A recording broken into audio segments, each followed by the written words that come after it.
আজ তোমাদের সাথে শেয়ার করব আমার ভাত কাপড়ের ব্লগটা।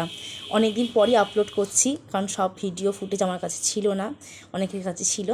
তো রেডি হয়ে নিয়েছি, কেমন লাগছে কিন্তু অবশ্যই কমেন্ট করে জানিও। এরপর হচ্ছে বিভিন্ন রিচুয়াল শুরু হবে, আর আমাদের হচ্ছে আজকের দিনই আশীর্বাদ পর্ব হয়।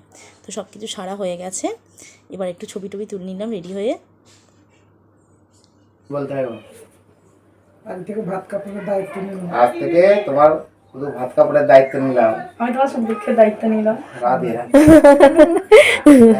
আর একটু বলবো তোমাকে, শুধু ভাত খাওয়ার দায়িত্ব, সবের দায়িত্ব নিলাম তোমার আমি। না, মানুষ সবের দায়িত্ব, মানু বৌদের কাকে বৌদি সব।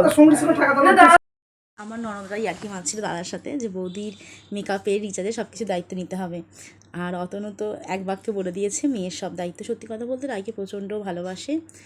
আর ভাত কাপড়ের দায়িত্ব মানে শুধু একার নয়, এখানে দুজনের দায়িত্ব নেবে, সুখ দুঃখ ভালোবাসা সব কিছু যাবতীয়। আমার জন্য অতনু বানিয়ে নিয়েছিল এই মঙ্গলসূত্রটা। কেমন হয়েছে কমেন্টে অবশ্যই জানিও।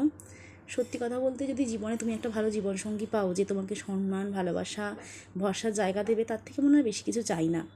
তো সত্যি কথা সেটা তো আমি ঠাকুর কৃপায় পেয়েছি। একটা সময় অনেক কষ্ট হয়েছিল, ঠাকুরকে বলেছিলাম ঠাকুর জীবনে কি পেলাম, কিন্তু ভগবান আমার সেই দুঃখটা দূর করে দিয়েছে। সত্যি কথা বলতে আমাকে একটা নতুন জীবন দিয়েছে। আজকের দিনটা খুব আনন্দ করে কাটালাম, যেহেতু নদীর ধারে বাড়ি, একটু নদীর ধারে গিয়ে শ্যুট করে নিলাম।